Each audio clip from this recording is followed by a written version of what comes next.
Elias Sterling believed in Tuesday. It was the anchor of his week, the quiet midpoint between manic Monday and the promising edge of Friday. Today, like every Tuesday for the past 10 years, he was at the old Inkwell Cafe, ordering the same black coffee and settling into the same leather booth. Elias was an architect, and his life reflected his work, meticulously planned, structurally sound, and almost entirely predictable. He found comfort in the routine, a barrier against the kind of chaos that had once 10 years ago nearly ruined his future. He opened his portfolio, reviewing the blueprints for a new civic library, his mind already calculating load-bearing walls and material costs. A decade had passed since the day he made the defining choice of his life, a choice solidified, ironically, on another quiet Tuesday afternoon. He chose stability over spontaneity, the known path over the wild leap of faith, and he hadn't regretted it, not really. The bell above the cafe door chimed, a musical sound that usually meant the arrival of Ms. Penelope, the elderly librarian. Elias didn't look up. The library blueprints demanded his full attention. He tapped his pen against the paper, tracing a structural beam. Then, a scent drifted by, a familiar mix of sea salt, old paper, and something warm, like cinnamon and rain. It was a scent that didn't belong in his perfectly predictable Tuesday, and it caused the line he was drawing to violently squiggle off the page. Elias slowly lifted his head, his meticulous world tilting on its axis. Standing 3 feet away, waiting for her coffee, was the chaos he had successfully avoided for 10 years. It was Clara Thorne. She looked exactly the same, yet impossibly different, like a vibrant, hand-painted mural against his grayscale life. Her hair was still a wild, tangled bronze, a sharp contrast to his own neatly cropped brown. She wore a worn denim jacket and carried a backpack stuffed with what looked like sketchbooks. Their eyes met. The moment felt like stepping into an elevator that unexpectedly dropped 10 stories, stomach-lurching and silent. Her eyes, the color of moss after a spring shower, widened in genuine surprise, a look he hadn't seen since the day they parted. Elias. She whispered, the sound a soft, forgotten melody. She even sounded the same. He stood up, knocking his chair slightly. His black coffee, his trusted anchor, felt suddenly too hot in his hand. Clara, he managed, his voice sounding rusty and formal, unused to forming her name. It's 10 years. 10 years, she confirmed. A small wry smile touching the corner of her mouth. And you're still drinking that black sludge. There's some things never change. The familiarity of her teasing instantly transported him back to their university days. 2 late nights studying philosophy and early morning walks through Central Park. The barista called her order. Clara took the mug, her fingers brushing his arm lightly as she moved to the side. The fleeting touch felt like an electric shock. What brings you to the old Inkwell, Clara? I thought you were halfway across the world, painting murals on ancient walls, he asked, trying to sound casually interested, not desperately curious. I was, she admitted, taking a long sip. I came back last month. Family stuff. And you, still building towers that reach the sky? Libraries mostly these days, Elias said, managing a weak smile. Solid ground. Stable foundations. The subtle jab in his choice of words wasn't missed. 10 years ago, the instability of her free-spirited life had been the tectonic plate that cracked their relationship. They stood in awkward silence, the bustling cafe sounds suddenly muted. The unsaid words of a decade hung thick between them. Clara broke the tension first. I should go. I'm meeting a contact at the gallery downtown. It was unexpected, Elias. Wait, he said, the word coming out louder than intended. His heart pounded a frantic rhythm against the steady beat of his professional life. Do you have 5 minutes? She hesitated, glancing at her watch, the worn leather strap a testament to years of travel. 5 minutes. For old time's sake, they settled into his booth, the blueprints pushed unceremoniously to the side. The civic library felt distant, unimportant. So, Clara began, her voice softer now. Why the 5 minutes? To confirm that we are still the same people who shouldn't be together? Elias winced. No. To confirm why we weren't together. I need to know if I was right to choose the plane ticket over you. 10 years ago, Elias had been offered an internship in Berlin. Starting the very day Clara was leaving for a backpacking trip across Southeast Asia, She had offered him a choice: stay with her, delay Berlin, and see where their spontaneous journey led, or take the flight and commit to his career path. Elias chose the flight. He chose the Tuesday routine. You chose your life, Elias, Clara stated simply. I chose mine. We were both right.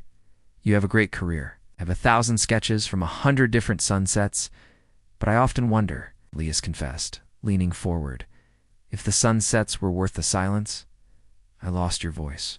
Up to every Tuesday since, I've had perfect silence. Clara looked down at her coffee mug, tracing the rim with her thumb. The silence was necessary. We moved at different speeds. You wanted a finished blueprint? I wanted to wander without a map. But now I see your maps have brought you back to this cafe, to this very table, on this very Tuesday, Elias pointed out, a flicker of hope igniting. Fate, maybe. Or just a good mocha, she countered, but her smile was shaky. I was going to the library archives to research an installation piece. The library I designed? Elias asked, trying to keep the pride out of his voice. The foundation you built, she corrected softly. It's solid, safe. Everything I ran from. Elias felt the familiar sting of their old conflict. He was stable, she was a storm. Could they ever coexist? Did you ever think of me? He asked, the question hanging heavy, demanding honesty. Clara met his gaze. Every time I saw a beautifully structured building that seemed too rigid, and every time I missed a flight because I was too busy watching. Street artist. It was a truthful answer that acknowledged both the connection and the incompatibility.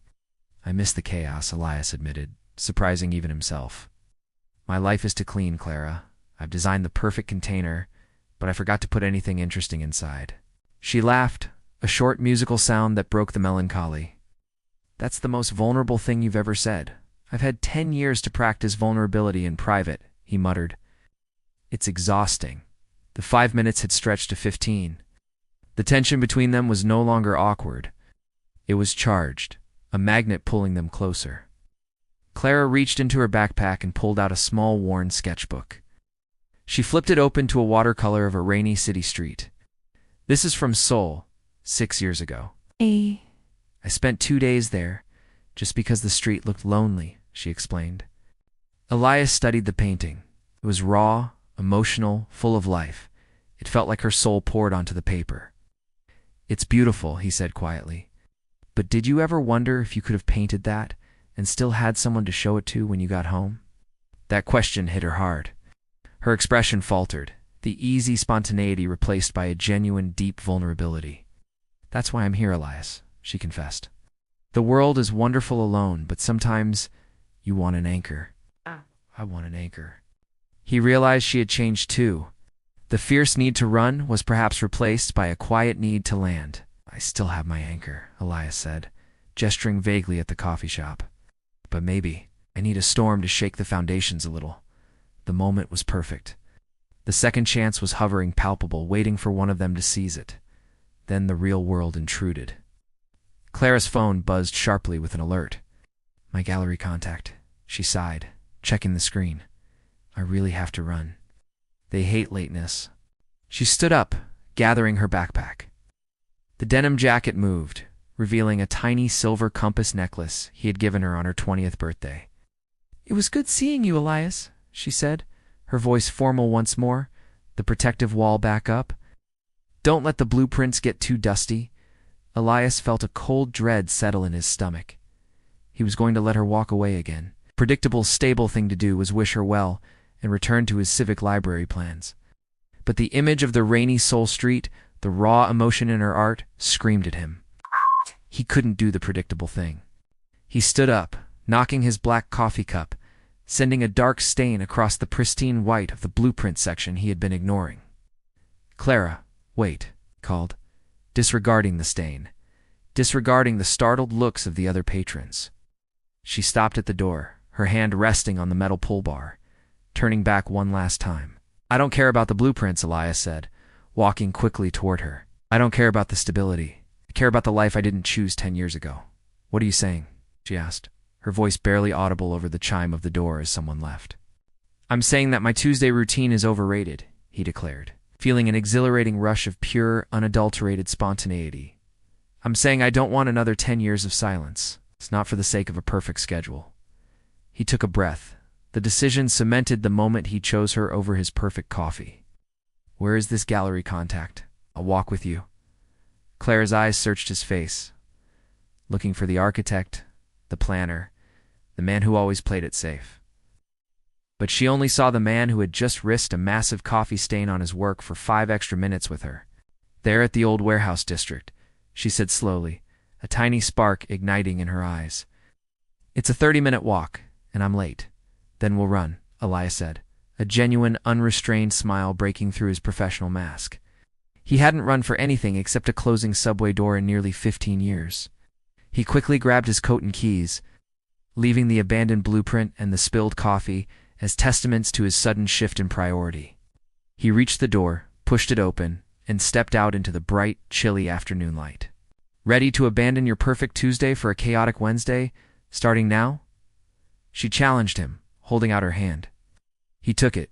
Her palm was rough, calloused from years of gripping brushes and climbing over ledges, a stark contrast to his smooth, paper-pushing hand. Ready? He affirmed. The feel of her hand in his was a promise of Masinz's, and he welcomed it. They began to walk, then jog, then break into a sudden, joyful run, navigating the crowded city sidewalk.